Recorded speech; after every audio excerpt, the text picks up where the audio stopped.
China,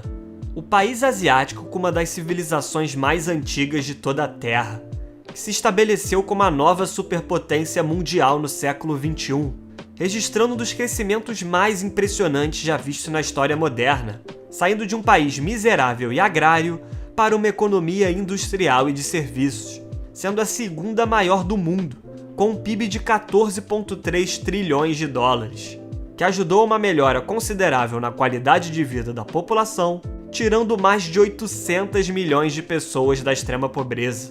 E diferente do pensamento comum, os chineses foram uma das nações mais ricas do mundo por quase 2 milênios, e sendo assim,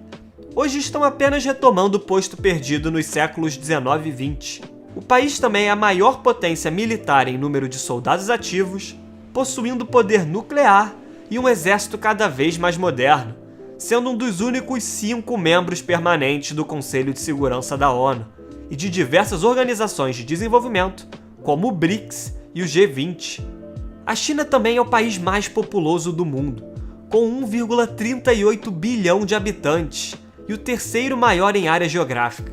o que não surpreende a imensa demanda interna e mão de obra disponível no país, que fazem a China ser o maior exportador e o segundo maior importador de produtos e serviços do planeta.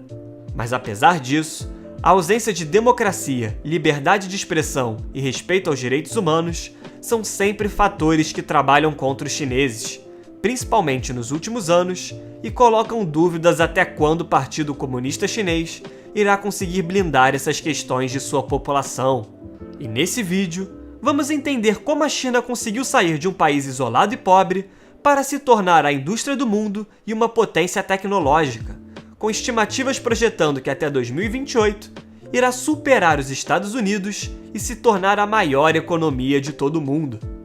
Para isso, precisamos entender que durante milênios, a China foi um dos países mais poderosos da Terra, referência em diversos avanços científicos e tecnológicos para a humanidade, servindo de berço para invenções como a bússola, a pólvora, papel e a tipografia. Além disso, o país possuía um vasto território arável, que tornava a agricultura uma das atividades essenciais por séculos. Um dos maiores exemplos de poder e capacidade produtiva e humana da China imperial é a Muralha da China, uma das 7 maravilhas do mundo, criada para proteger a China de possíveis invasões e controlar as suas fronteiras. Porém, com as 2 guerras do ópio e, consequentemente, as derrotas para o Império Inglês e as revoluções industriais, o país ficou para trás tecnologicamente. O Império Qin, que até então era um símbolo de estabilidade, começou a ruir com a concessão de Hong Kong para os britânicos e a abertura de 5 portos para o comércio do ópio inglês, uma droga altamente entorpecente. A fome e o colapso econômico levaram à derrocada do Império Qin e se iniciou um longo período de instabilidade no território chinês, com uma guerra civil entre nacionalistas e comunistas que durou mais de 20 anos, que foi ainda mais acentuada com a invasão japonesa da China continental e a anexação da Manchúria, sendo um dos episódios mais brutais da Segunda Guerra Mundial. O fim da Guerra Civil ocorreu em 1949, com a derrota dos nacionalistas, e assim, Mao Tse-tung assumiu o poder, unificando o país novamente, mas agora em torno de um único partido, o Partido Comunista Chinês, com a ideia de modernizar e industrializar a nação, que nesse momento, depois de anos de guerra e instabilidade, tinha se tornado atrasada, destruída e a produtividade da agricultura, que até então era a principal atividade econômica, tinha caído bastante. E diferente de outros países que após a Segunda Guerra Mundial conseguiram se reerguer com a ajuda financeira dos Estados Unidos através do Plano Marshall, os chineses não tiveram esse privilégio, principalmente por questões ideológicas. Sendo assim, Mao buscou uma economia planificada, nos moldes soviéticos, nacionalizando a maior parte das empresas privadas, indústrias e o sistema bancário, além de uma reforma agrária e restrições de crédito. Essas mudanças inicialmente foram positivas, com a diminuição da inflação e a produtividade na indústria e na agricultura retomando os níveis anteriores. Com uma base um pouco mais sólida, o PCC, Partido Comunista Chinês, procurou investir em indústrias pesadas, como carvão, aço e ferro. Contudo, um dos maiores problemas que essa iniciativa sofreu foi a falta de mão de obra para essas indústrias, tendo em vista que 80% da população chinesa vivia no campo. Além disso, a agricultura era familiar, com parte da produção para consumo próprio e o excedente indo para comercialização. Mas para Mao, essa ideia não era interessante, principalmente porque, para alcançar o desenvolvimento, ele via como fundamental o crescimento conjunto da indústria de aço e da produtividade da agricultura. E com isso, as terras foram coletivizadas. Iniciou-se o plano conhecido como o Grande Salto Adiante. E o resultado foi um dos maiores desastres de todo o século XX, pois o aço produzido era de baixa qualidade e a agricultura, sem a participação efetiva de especialistas, técnicas erradas de plantio e uma campanha nacional de extermínio de pardais, que Mao acreditava serem as principais pragas nas plantações, resultou em uma infestação de gafanhotos nas colheitas, na ausência de seus predadores, o que levou a uma grande queda na produção. E isso começou a levantar questionamentos dentro do partido, e oficiais do governo que controlavam a produção agrícola, para manter suas posições, continuavam mandando boa parte do que restou da produção para as cidades, gerando uma grande fome na região rural e, posteriormente, nas regiões urbanas. Estimativas projetam que em 4 anos, mais de 45 milhões de chineses morreram de fome, trabalho forçado e torturas. Com a queda de popularidade de Mao Tse-tung, ele iniciou a Revolução Cultural, visando se perpetuar no poder e perseguir opositores políticos, os taxando de burgueses que atrapalhavam o socialismo. E isso levou a uma época de terror, com ataques a artistas, cientistas, intelectuais, professores e capitalistas, levando-os para campos de reeducação para trabalho forçado, queima de livros, artefatos milenares, ataques a religiões e destruição de templos. E esse acontecimento levou à década perdida, com pouco progresso econômico, perda de inteligência intelectual e também ataque à educação. Perto do fim da década de 70, enquanto a China ainda era um país rural, muito pobre e com a população batalhando para se alimentar com uma renda per capita de $156, inferior a países como Congo, Índia e cerca de 11 vezes menor que a do Brasil na época, outros vizinhos asiáticos já tinham se tornado potências industriais, como o Japão e Hong Kong. Sendo assim, após a morte de Mao Tse-tung em 1976, iniciou-se o processo de mudança da economia chinesa para que conhecemos hoje, através de Deng Xiaoping, que, mesmo sendo marxista, entendeu que eram necessárias reformas para abandonar o fracasso da economia planificada. Para isso, implementou reformas que ficaram conhecidas como as 4 modernizações, que se iniciaram em 1978. Inspirado pelo sucesso de outro país asiático, Singapura,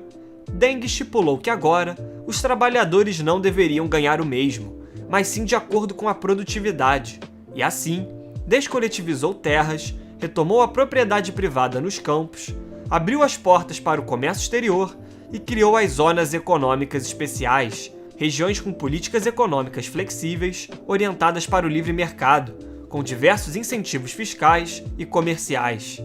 Tal fator permitiu a essas regiões atraírem diversas empresas nacionais e estrangeiras, como a Guangzhou, Xangai e Shenzhen, 3 das mais importantes cidades chinesas do mundo. Deng também deu uma maior autonomia às indústrias, permitindo que as empresas produzissem bens para comercialização e bônus para recompensar a produtividade. E essas medidas, juntos da moeda desvalorizada e a mão de obra abundante e extremamente barata, foram a base para o boom industrial do país, com hoje a China possuindo 29% da produção de manufatura de todo o planeta. E os resultados foram excepcionais, pois graças à mão de obra extremamente barata, o país obteve um crescimento em média de 10% anualmente entre 1978 a 2010, com o PIB saindo de 149 bilhões para mais de 14 trilhões de dólares desde 78. E a linha de pobreza, que anteriormente atingia 88% da população chinesa,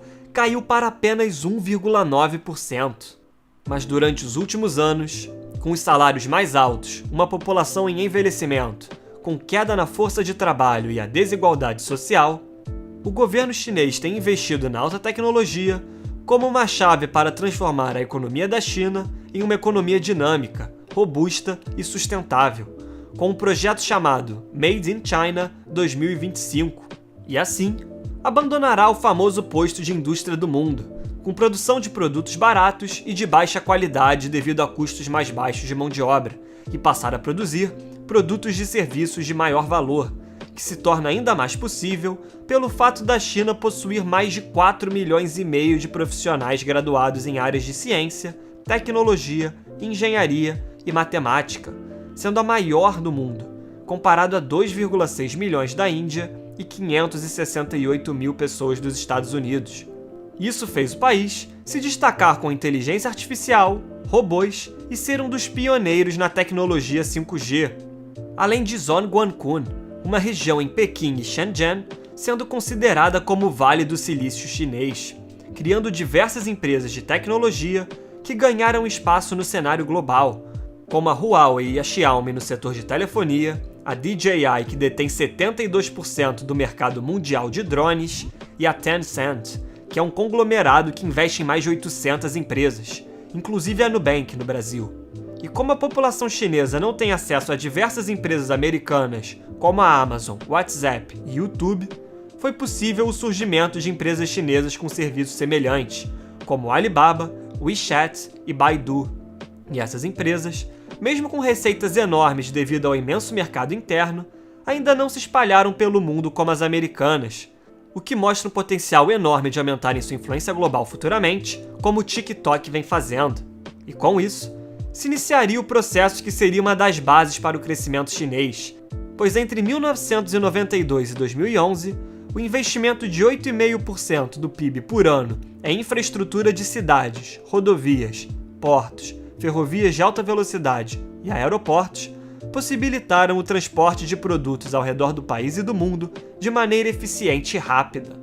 Nos últimos anos, as novas áreas de crescimento têm sido as principais prioridades das autoridades chinesas. Além disso, os chineses desde 2000 têm procurado expandir sua influência globalmente, financiando diversos projetos ao redor do mundo, como a iniciativa Belt and Road, mais conhecida como a Nova Rota da Seda, que consiste em uma série de obras de infraestrutura terrestres conectando o Oriente Médio, Europa, África e Ásia, e a infraestrutura marítima, passando pelos oceanos Pacífico e Índico e chegando ao Mar Mediterrâneo, visando conectar ainda mais a China com o resto do mundo, além de proporcionar um desenvolvimento maior para o interior do país. É fato que o Estado forte foi responsável pelo boom econômico que a nação experimentou nos últimos 40 anos, mas a questão é se o mesmo não vai ser o responsável pela queda da China, pois nos últimos anos, diversas questões começaram a se acentuar e podem contribuir para uma futura crise econômica. Por exemplo, a imagem do país tem se deteriorado bastante junto ao Ocidente, com o governo chinês sendo muito criticado em diversas situações pelas potências ocidentais, como a origem do vírus da Covid-19, as recentes intervenções em Hong Kong, espionagem e as ameaças à anexação de Taiwan, todos assuntos abordados na recente cúpula do G7. Além disso, diversos países do Ocidente estão banindo a tecnologia 5G da Huawei, citando ameaças à segurança nacional, como os Estados Unidos, Austrália, Japão, Reino Unido e Suécia, além de outros discutindo possível banimento.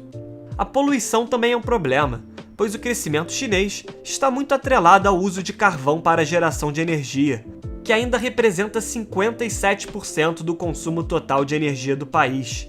E mesmo com os esforços para reduzir o uso, que chegou a ser 90% do total de energia na década de 90, o consumo ainda é o mais alto do mundo, causando 38 bilhões de dólares de prejuízos com perdas na agricultura, além de 1 milhão de mortes anualmente. Apesar disso, o líder chinês Xi Jinping prometeu até 2060 tornar o país neutro em emissão de carbono,